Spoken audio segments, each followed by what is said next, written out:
Namaste. Dr. Rajanya Patel here, consultant interventional cardiologist. I practice at Rodham Hospital in Himmatnagar. So today I will like to enlighten upon the topic of latest update in hypertension. So hypertension is one of the most well-versed topic right now because most of the people are affected with hypertension. There is a very good saying in the world about hypertension is, so the most of the people do not know that they have hypertension, and those they know they have hypertension, they do not get treatment, and those who get the treatment, most of them do not get optimal treatment, and most of them who get optimal treatment do not have their blood pressure in the optimal range. So you see, hypertension is a very much important thing, but very much neglected in our country especially. So if we go by the statistics, as per WHO, nearly 63% of the total deaths in India are due to non-communicable diseases. So only 37% of the diseases are due to communicable diseases. Like recently we saw COVID and all those infections. But most of diseases, like 63% are due to hypertension, diabetes, obesity. And out of this 63%, 27% are due to cardiovascular diseases, which affect most common age group of 40 to 69 years. And around 45% of the people are in this age group. And as you know, raised blood pressure is among the most important risk factor among all the cardiovascular diseases. Moreover, it remains poorly controlled due to low awareness, especially in the third world countries like ours, due to appropriate care is not given at the primary care center and due to lost follow-up. So in India, the prevalence has gone over the last 30 years to 38% in men from previous 29%. So you can see there is around 9% increase in the man hypertension in the last 30 years. And in the female, the percentage has rise to 32% from previous 28%. Despite that, nearly half of the people, of the men and people with hypertension were unaware of the condition.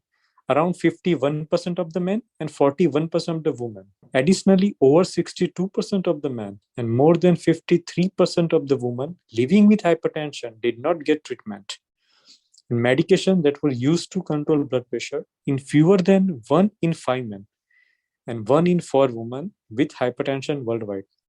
So only around 20% of the men got optimal treatment for hypertension, and only 25% of the women got optimal treatment for hypertension. So you see, just knowing hypertension, that you have hypertension, is not enough to control the disease. You must get optimal treatment and you must get follow-up, whether you are taking treatment is controlling your blood pressure round the clock or not. The International Society of Hypertension, ISH 2020 Global Hypertension Practice Guidelines stated that evidence-based standard of care is very necessary for this hypertension control. Also, American Heart Association and American College of Cardiology has released a scientific statement in 2021 offering a new guidance for management of stage 1 hypertension with low atherosclerotic cardiovascular risk, which we call as ASCVD risk. And low risk means less than 10% 10 years CVD risk with stage 1 hypertension. As you see, normal blood pressure is less than 130 systolic and less than 80 diastolic. And stage 1 we consider as when the systolic BP is 130 to 139 and diastolic is 80 to 89 mmHg. So when the patient has this stage 1 hypertension, then you can wait for 3 to 6 months before starting pharmacological therapy. And instead, you may start non-pharmacological therapy in the terms of controlling addictions, controlling obesity, lifestyle modification, yoga, pranayama, DASH diet, low salt, all those things. Stress reduction, screen time reduction, as you know. And as we are talking about the recent updates, so recently we have seen most of the people affected with COVID-19 in last 2 years are now experiencing high range of blood pressure, diabetes, and coronary artery disease. So it is very important to know that one of the recent study shows that metoprolol, one of the very essential drug of the cardiovascular medicine used extensively to control hypertension, is also useful in COVID-19 patients to reduce the lung inflammation, which we can see in the CT scans of the patient. So this drug not only controls the blood pressure in hypertensive, but also effective to reduce the lung inflammation in COVID patients. And as per the new trial, one trial is STEP trial, STEP trial, which showed that controlling systolic BP as low as less than 110 to 130 mmHg reduces the CV adverse events, and which confirms the old sprint trial, but sprint trial was done in China in Chinese old people, but this step trial was done in young population. And so it has been proved that BP should be reduced less than 130 mmHg by any means. If pharmacological therapy is needed, then go for it. But as low as possible is always better, unless the patient has posture hypertension or patient is very elderly.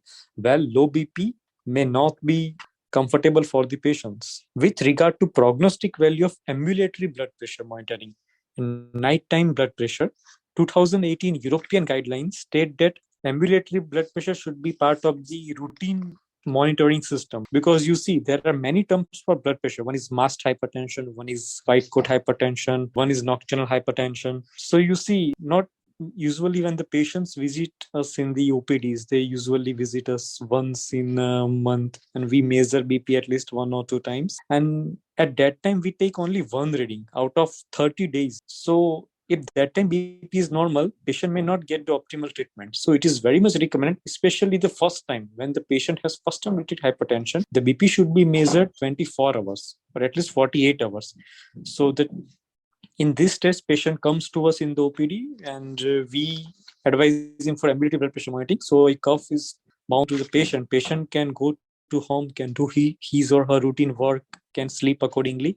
And this BP will take patients' measurements of blood pressure 24 hours at interval every 15 minutes. And we can see round the clock blood pressure average. So if the average is elevated, morning plus night time, then the patient is definite candidate for the blood pressure therapy. And it is seen that in the night time, if systolic blood pressure more than 20 and diastolic more than 10 mmHg BP is there, then risk of mortality is increased by 23% and risk of cardiovascular events by around 36%. So only not the daytime, nighttime BP is also very important, which can be only measured with the ambulatory blood pressure monitoring. Another thing, most patients with hypertension require lifelong medical therapy to achieve optimal BP control. The 2018 European guidelines equally recommend 5 classes of antihypertensive drugs. In 2018, European guidelines recommend, especially in the context of lower BP targets, to start antihypertensive therapy with an initial dual fixed combination of AC or ARB plus CCB or diuretics. You see, it is very necessary to confirm that patient is taking treatment regularly. There are a few things which may affect patient adherence to therapy, which are if the drug is costly, if the drugs are in double dose, there are multiple drugs. So one of the things is we can combine two of the antihypertensive therapies. So patient can give one single drug and which combines two of the therapy. So even if patient misses another drug, so it is fine because we have combined the both of the drugs in the one drug. And very recently, most of the people do not know, but in July 2018, the valsartan have been recalled worldwide because in some of the ARB drugs, NDMA named carcinogen was found,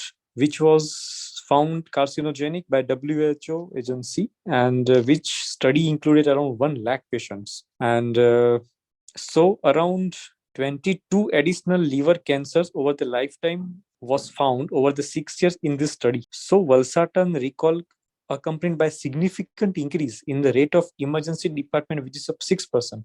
So patients were taking regularly on antihypertensive therapy of these drugs, and suddenly the drugs became unavailable. And so there was a problem. Only telmisartan was one of the drugs which was not found to have this NDMA content. So this was one of the another update. And moving to our last study, the HYGEA study, which represents the largest study that tested nighttime antihypertensive treatment. Because you see, in most of the patients, we give single dose in the morning antihypertensive therapy. We give in the night time only if the patient is taking 2 times, like in the morning or in the night time. But if taking only one time, then we prescribe only in the morning. But that is not always true. In recently done study, it shows that the patients who were taking antihypertensive therapy only in the night time were found to have very less cardiovascular events compared to patients who were taking antihypertensive therapy in the morning. And the relative reduction for CV events was significantly improved as study was done for 6 years in 1,752 participants for primary CV outcome. So it is very important to get updated about hypertension, because hypertension is day-to-day disease which affects everyone eventually. So these were the latest updates, and thank you very much. If there is any query, you can reach me on rajani.patel@gmail.com. Thank you very much.